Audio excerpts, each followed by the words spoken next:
Bonjour à tous, Chumash Parashat Tzav, deuxième montée. D'abord, Hachel Moshe est mort, Dieu parle à Moshe en disant Ze Korban Aaron Uvana, voici le sacrifice d'Aaron et ses fils. Asher Yakrivu l'Hachem qu'ils approcheront devant Dieu. Beyom Imashachoto, le jour où ils seront loin, Asiri Taïfa, un dixième de Ephas, Solet, de fleurs de farine, Mincha en offrande, Tamid, constant, Machatzita Baboker, la moitié le matin, Machatzita Barev, et l'autre moitié le soir. Rashi Ze Korban Aaron Uvana, ça c'est le sacrifice d'Aaron et ses fils. Ce sacrifice-là, qui s'appelle d'ailleurs Korban Chavitim, qui était une offrande, est approché tous les jours par le grand prêtre. Mais un Kohen simple, le jour de son intronisation, où il commençait donc son service, il approchait ce même sacrifice. C'est ce que Rashi nous explique. Même le Kohen simple approchait un dixième d'Efa, le jour où il commençait le travail, le service. Aval, Kohen Gadol, mais le grand prêtre, Bechol Yom était chaque jour. Je n'ai marqué comme il dit, Minchatam, une offrande constante, Vegomer, etc. Va Kohen, Amashiach, Tartav, Mibanav, Rukatolam, Vegomer. Et le prêtre, le Kohen ou un de ses enfants qui le remplacera, c'est un décret éternel, etc. Alma Chavad Bashem Entease, sur une poêle dans l'huile, elle sera faite. Murbechet Teviena, donc elle devra être frite, mélangée.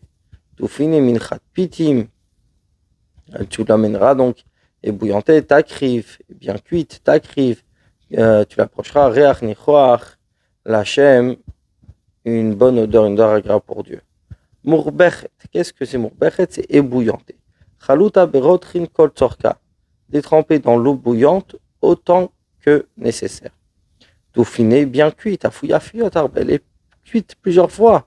Shachar, Khalitata, après l'ébouillantage, enfin, Batano, il la mettait au four, après, il la faisait frit à l'huile. Minchat pitin, une oblation émiettée, c'est-à-dire, mais là, mais de l'on apprend, chez Teuna Ptita, qu'elle devait être émiettée. Berashi, Yashan, Velo Ptita, Mamash, Betin, ou Ferou, une fiche Nikmetzet, et pas vraiment l'émietter avec des petites miettes, parce qu'après, on ne pourra pas la prendre dans la poignée. Et la kofla seulement il a replié en deux, et puis après en quatre, en long et en large, mavdil ne séparait pas. Ainsi, maktir la ishim, il a sacrifié au feu, betroat kaim fareshla, et dans Torah de Kohanim, c'est ce qui est expliqué. Kohen, Amashar Tartamiban, avait le prêtre qui est loin, celui de ses fils, Yatzot à la fera, chokolam, un décret éternel Hachem pour Hachem, Kalil Toktar, entièrement, elle sera consumée. Amashiach Tartav mi Banav, celui qui sera loin, qui prendra sa place de ses fils, donc il le succédera. Amashiach mi Banav Tartav, c'est-à-dire celui qui sera loin de ses fils et qui le succédera. Kalil Tokdar, entièrement consumé, Nikmetet Liot Shiare Nichalim. On prenait la poignée, certes, pour offrir sur l'autel, mais c'est pas que le reste était mangé. La koula kalel était entièrement brûlée. Et de la même manière, toute offrande de Kohen était entièrement brûlée. Est-ce que le verset dit, toute offrande de Kohen sera entièrement brûlée et elle ne sera pas mangée. Kalil, Kula Shaval et Gavoa, c'est-à-dire que tout était pour Dieu. Daber Hachem Moshe est mort et Dieu parle Moshe en disant Daber el Aaron velban avait mort, parle à Aaron et à ses fils en disant Zotorat Achatat, voici la loi de l'expiatoire, Bimkom Asher Tishach et Aola Tishach et Achatat. Là où on fera le sacrifice de l'Holocauste, c'est le même endroit pour l'expiatoire. L'Ifna Hashem de Hashem, Kodesh Kadashimhi, c'est fait partie d'un sacrifice qui est saint des saints, c'est-à-dire qui reste à l'intérieur du temple. A Kohen Amechat Eota, le Kohen qui fait le sacrifice, qui s'occupe de ce sacrifice, Yochlena la mangera, Bima comme Kadosh, dans un lieu saint, et elle sera mangée, Bachat Saroelmo, dans la cour de la tente d'assignation. Amechat Eota, Rashi explique à Ov et Avdotea, Shina Setchat Ataliado, qu'il fait tout le service, car l'expiation se fait par lui grâce à ce Kohen. Amechat Eota Yochlena, c'est le Kohen qui fait le service, la consommera, Raoula Avoda, celui qui est apte à faire le service, Yad Satam Misha Adrik Adami. Ça vient exclure le Kohen qui était impur au moment des aspersions. Chez une Bassar, que lui ne peut pas avoir la viande. Et Yav Charlomar, chez Oser Shara Kohanim Bachelata, c'est uniquement le Kohen qui fait le service qui peut manger, mais pas les autres. Minazor et Gdama, excepté de celui qui asperge, puisqu'on dit plus bas, tout mal chez Kohen, il pourra la manger. C'est-à-dire que celui qui est apte au service peut manger de ce sacrifice. Celui qui touchera de sa chair deviendra saint. Celui qui aspergera de son sang sur le vêtement, qui sera aspergé dessus, sera lavé dans un endroit saint. Celui qui touche sa chair, toute chose consommable qui touche et qui s'imprègne. Yigdash sera saint, Léot Kamot, devenir comme elle, comme le sacrifice. Imsula, si les tinab qui passaient, ça devient une ave, les mikshera, et si c'est kacher, c'est apte à être consommé. Teachel kachomer sheba sera consommé avec toute la rigueur du sacrifice. Chérise midam à la baguette, et si du sang sera aspergé sur le vêtement, Chérouza midam à la baguette, vimuzad midam à la baguette, et si du sang est aspergé sur le vêtement, autom et comme dans cet endroit où il y a le sang, Techabes betoch hazara sera lavé à l'intérieur de la cour du temple de Lazare. Asher nizé, qui sera aspergé, et nizé. Ça a été aspergé comme le yit el aretz minlam n'aura pas incliné à terre le sommet de ses branches. C'est-à-dire, il sera incliné. Et un ustensile d'argile, qui sera cassé, si c'est un ustensile en cuivre, que ça a été cuit, au morag, il sera nettoyé et lavé à l'eau. Ce que l'ustensile en argile imprègne reste à l'intérieur.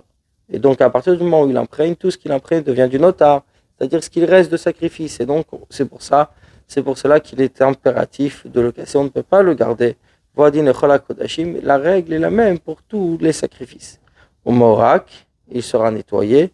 Les shon comme tamrouk et anashim, toilette des femmes. Escuré, donc récuré en français. Au morak veshutaf, nettoyer, laver. Liflot et biato, pour enlever tout ce qu'il a absorbé avec l'ichéres, un ustensile en argile, il mettra à Katufkan. Ici, le verset enseigne, rien ne peut s'échapper de ses parois, c'est-à-dire, il imprègne, mais il l'extrait pas. Il pourra le consommer, c'est du sang des saints. Tout mal, il pourra le manger. À la mata de l'on que celui qui fait le sacrifice, qu'on parle qu'il a mangé, qu'on a dit plus haut, ça ne vient pas exclure les autres prêtres, celui qui n'est pas apte à faire le sacrifice. Donc celui qui n'est pas apte à faire le sacrifice ne peut pas consommer, mais tout autre kohanim qui est apte à ce moment-là à faire un sacrifice pourra manger de cet animal. Tout sacrifice expiatoire, qu'on amènera de son sang à l'Oel Moed, vers la tente d'assignation, les chaper bakodesh, afin de pardonner le sacré, l'otéach, elle ne sera pas mangée. Dans le feu d'Issaref, elle sera brûlée. Vechol chatat, et tout expiatoire, vegomer, etc. Shimichnis midam chatat achitzon alifnim psula. Que s'il a fait entrer du sang de l'expiatoire de l'extérieur à l'intérieur, à ce moment-là, il n'est plus valable et ce n'est pas bon. Vechol, et pourquoi? Et tous les rabbot kodashim, pour inclure aussi tout autre sacrifice, c'est-à-dire ce qui doit être à l'extérieur, dans la cour du temple, ça doit rester à l'extérieur. Vezot Torah Hacham, et voici la loi du Hacham, Kodesh Kadashim Hi, c'est aussi un saint des saints. Kodesh Kadashim Hu, Karev il est approché, mais Tmurato Kreva, c'est-à-dire qu'on ne peut pas faire un échange d'animal et approcher son échange. Mais comme Asherishrato et Aola Ishrato et Hacham, là on fait le sacrifice de l'Holocauste, on fait aussi le Hacham. Damo et son sang, ils seront Kalamisber, ça, on jettera sur l'autel tout autour. Ishratu, ils seront égorgés, Ribalanu Shritot Arbe. On répète plusieurs fois le principe de la shrita. Puisque on trouve dans le sacrifice Hacham communautaire où il est dit Ishratu, ils vont lui faire la shrita. C'est le rabbi, c'est le pluriel. Utlao beola, et on l'a fait des pendules, la viola tzibola tzafon, c'est-à-dire que même l'Holocauste qui est de la communauté sera aussi égorgé, donc l'abattage sera fait également au nord. C'est la raison pour laquelle Rashi explique que le mot Yishratu est au pluriel. Et toute sa graisse l'approchera de lui, et la queue et la graisse qui recouvre les intestins. Toute sa graisse, etc. Jusqu'à présent, nous n'avons pas expliqué les graisses qu'il fallait approcher dans le Korban Hacham. C'est la raison pour laquelle il fallait l'expliquer ici. Mais concernant le sacrifice expiatoire, dans la paracha précédente, ça a déjà été mentionné. La queue. Pourquoi la queue de ficha Hacham puisque ce sacrifice Hacham, c'était un mâle absolument, donc un bélier ou un agneau. Le bélier comme l'agneau, on ajoute la queue comme dans le sacrifice. Et la graisse qui est au-dessus, qui est sur les flancs, et la caved, et la membrane du foie, à la clayot, sur les rognons, il enlèvera. Et il le sacrifiera le Kohen sur l'autel, Ishel Hashem, un foyer pour Hashem. Hashamu, c'est un sacrifice Hacham. Hashamu, c'est un sacrifice Hacham, Rachidi. Il reste jusqu'à ce qu'il perde son titre. De là, nous apprenons que si le propriétaire du sacrifice est décédé ou il s'est déjà fait pardonner par un autre sacrifice, même si son argent va être fixé pour l'autel, c'est-à-dire ça doit être, il y a un sacrifice, s'il a fait la shrita simplement, il n'est pas apte à être approché comme holocauste avant sur l'autel, donc sur l'autel qui la demande de sacrifice, c'est-à-dire que l'autel ne devait jamais rester sans sacrifice. Et donc, on apportait, s'il n'y avait pas un sacrifice à apporter, on apportait constamment des holocaustes, c'est-à-dire des holocaustes qui étaient là, des animaux, qui étaient du temple, avec l'argent qui a été donné. Et là, si le propriétaire n'est plus là pour emmener son sacrifice Hacham, à ce moment-là, on ne mettait pas sur l'autel, ne serait-ce comme holocauste, pour remplir l'autel. Il vient apprendre pour le Hacham qu'il est inapte s'il n'est pas fait en son nom, c'est-à-dire au nom de son propriétaire, comme on a commenté, le mot lui, Akatou Bechatat, qui est écrit dans l'expiatoire. Les fiches Hacham l'oné marbo Hacham hu. Concernant le Hacham, il n'est pas dit Hacham hu, c'est son Hacham. Le fait qu'il doit être dans la pensée, seulement après avoir sacrifié les graisses. Mais si ces graisses n'ont pas été sacrifiées, à ce moment-là, kasher, il reste quand même valable. Tout mal chez les Kohanim pour le mangeront dans un endroit saint, Yachel sera mangé, Kodesh Kadashim Hu, il est saint des saints. Kodesh Kadashim Hu, pourquoi le mentionner encore une fois? Le Torah de Kohanim ou Nidrash, c'est expliqué dans le Torah de Kohanim. Kachatat Kahasham, tant que l'expiatoire c'est le Hacham, Torah Achat Lahem, c'est une même loi. A Kohen Asher Chaper Boloye, le Kohen qui fera ce pardon, c'est à lui. Torah Achat Lahem et Davarze, c'est la même loi, la même règle concernant cette chose-là. A Kohen Asher Chaper Bo, le Kohen qui fera ce sacrifice, Aro il Chapara, c'est-à-dire comme nous l'avons dit précédemment, c'est le Kohen qui est apte à faire le sacrifice, qui est pur, etc.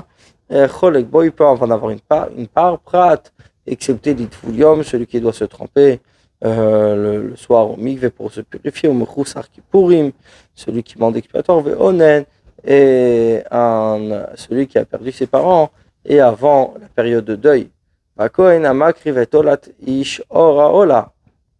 Donc le Kohen qui approche le sacrifice, la peau du sacrifice, à Sharikriv qu'il a approché, la Kohen au Kohen, l'ohiye, ça sera à lui. Rashi or la peau du sacrifice à Sharikriv qu'il a approché, la Kohen au Kohen, l'ohiye, c'est à lui. Prat l'itvulium, donc la même chose, c'est pas ce Kohen, ça se partage. Pourquoi on dit au Kohen, celui qui est apte à faire le sacrifice. Prat, on vient exclure l'itvulium, celui qui lui manque la purification par le mikveh, mechusar kippurim, ou manque d'expiation, onen, celui donc qui est en deuil, ou encore en attente de deuil, shinan cholkin baorod, qui ne prennent pas de part dans la peau. Bechol mincha shartea fait bâtir toute offrande qui sera cuite au four, bechol nasama cheshet, tout ce qui est fait en poêlon, val machavat lae sur la poêle. La Kohen a makrivota au Kohen qui l'approche, l'autre ça sera lui. La Kohen a makrivota au Kohen qui l'approche, le gomer, etc. Je dis, yachol levados, c'est-à-dire c'est ce Kohen qui l'approche, il mange toute l'offrande. La Torah vient nous dire, le chob nehar ontiye, ça sera à tous les fils d'Aaron, comme on va le voir dans le passage suivant. Yachol et chulan, est-ce possible tous? Le verset vient nous apprendre, la Kohen a makriv. Au Kohen qui approche, à Ketat, comment le Beitav, chez l'Otoyom, chez Makrivinota, à la famille de ce jour qui vient faire les sacrifices. Chol mincha bashemen, et toute offrande pétrie dans l'huile. Vachariva usech lechol bnei Aaron, à tous les fils de Aaron, tihish qui arrive, sera à chacun, à l'un comme à l'autre. Lula bashemen, pétrie dans l'huile, zominchat nedav, ça c'est l'offrande de cadeau, offrande volontaire. Vachariva, et la sèche, zominchat chot, zominchat knot, c'est l'offrande de celui qui a fauté, ou le mari qui était jaloux, shein ben shemen, ou ne mettez pas d'huile. Bonne journée à vous.